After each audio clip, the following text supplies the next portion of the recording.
Hello everyone and welcome back to Python lectures. इस lecture में हम लोग पास स्टेटमेंट के बारे में बात करेंगे।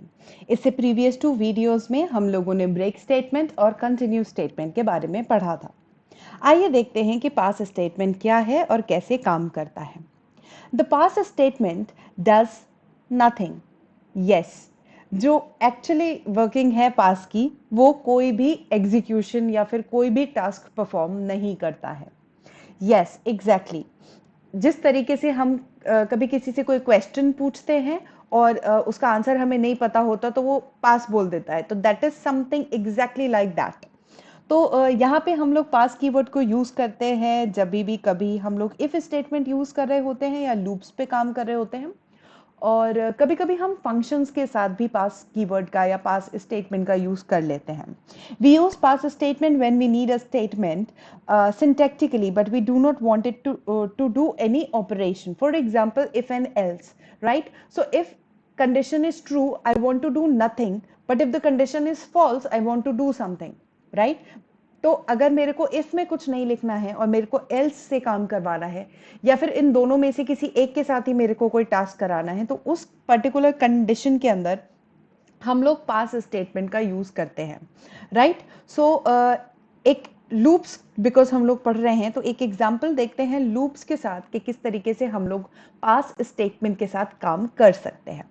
आप लोगों की स्क्रीन पर मैंने एक छोटा सा वाइल लूप का कोड लिखा है, बिकॉज अभी मैं वाइल लूप को ही फॉलो कर रही हूँ।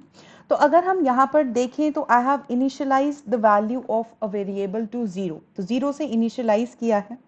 फिर उसके बाद वाइल कंडीशन दी है, while n is less than 10, अभी 0 है, 10 से छोटा है, condition is true, very fine, right? क्योंकि कंडीशन ट्रू है तो जाहिर सी बात है हम यहाँ पर वाइल लूप के अंदर जो है वो एंटर कर जाएंगे। वाइल लूप के अंदर एंटर होते ही n is equals to n plus n की वैल्यू 0 प्लस 1 वैल्यू हो गई 1, right? If n is greater than 5, 1 है, 1 5 से बड़ा है नहीं, तो अभी फिलहाल इफ कंडीशन के अंदर एंटर नहीं होना है, प्रिंट करा देना है 1 को, राइट? क्या लूप की कंडीशन फॉल्स हो गई? नहीं। तो फिर हम लोगों को क्या करना है, वापस से लूप पर जाना है। जब लूप पर वापस जाते हैं तो अभी कंडीशन ट्रू है, n की वैल्यू 1 से 2 हुई। इफ कंडीशन अभी भी सेटिस्फाई नहीं होती है, प्रिंट करा देना है 2 को।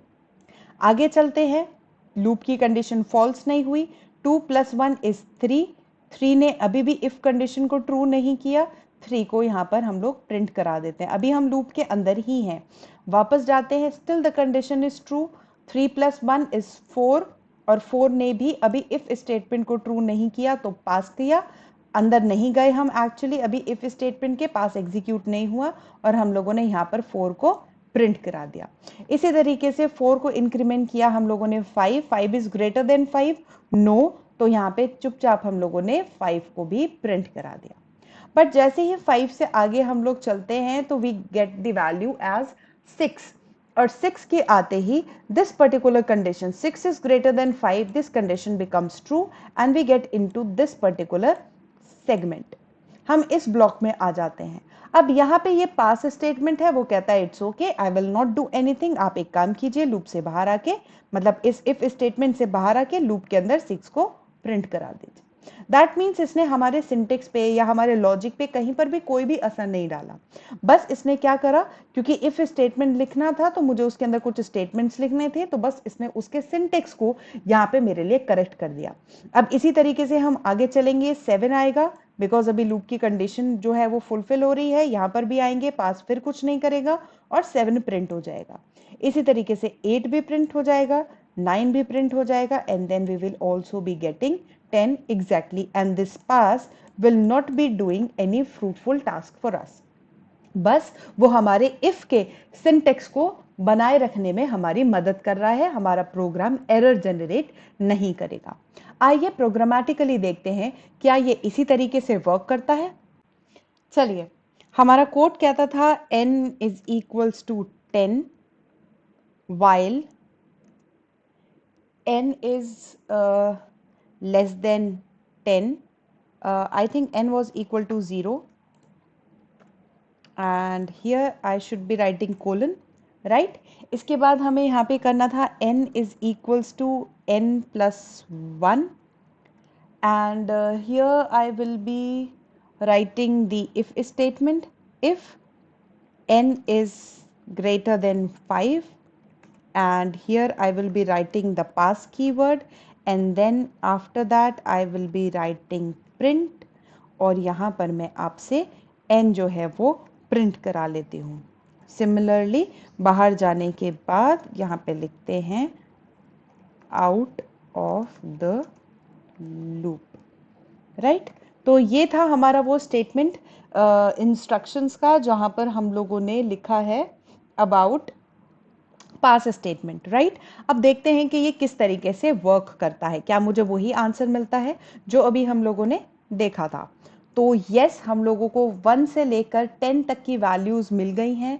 भले ही हमारी वैल्यूज जो इफ स्टेटमेंट की थी वो ट्रू हो रही थी 6 से लेकर 10 तक, लेकिन उसके बावजूद भी पास स्टेटमेंट ने कोई भी फ्रूटफुल टास्क नहीं किया और हमें वही आंसर मिला जो कि हमें मिलना चाहिए था। इसका मैं आप लोगों को एक और एग्जाम्पल यहीं पे करके दिखाती हूँ, बिकॉज जब हम लोगों ने इफ एल्स पढ़ा था तो वहाँ पर मैंने पास स्टेटमेंट को एक्सप्लेन नहीं किया था। तो अगर मैं यहाँ पे एक चीज़ आप लोगों को इफ के साथ भी इसको यूज़ करके दिखाती हूँ, तो writing int input enter a value other than 2, right. तो हम यूजर से कह रहे हैं भाई एक नंबर एंटर करो, लेकिन 2 के अलावा कोई नंबर एंटर करो। तो लिखते हैं if num is equal to 2, then pass, right? I don't want to do anything if the number is 2, else print you entered a correct number, right? तो you enter a correct number. अब इसको मैं अगर यहाँ पे run कर कर देखती हूँ तो यूजर से जो यूजर है वो एक वैल्यू मांग रहा है, लेट अस से सपोज 5, तो it says that you enter the correct number. लेकिन अब अगर मैं यहाँ पर यूजर से 2 एंटर कराती हूँ, right, if I ask the user to enter 2 over here, right, तो अब आप देखेंगे तो हमें आंसर में कुछ भी नहीं मिला है और प्रॉम्प्ट जो है वो वापस आ गया। तो इट सेज कि अगर आपने 2 किया then it passes, it does nothing, right. So that was something about pass statement, कि आप देख सकते हैं कि इफ स्टेटमेंट में मैंने कोई काम नहीं करवाया, लेकिन मैं खाली एल्स यूज नहीं कर पाती अगर मेरे पास इफ नहीं होता तो, राइट। तो ये सिंटेक्स को बनाए रखने में मदद करता है, एरर आने नहीं देता, लेकिन प्रैक्टिकली स्पीकिंग ये कोई भी टास्क परफॉर्म नहीं करता है।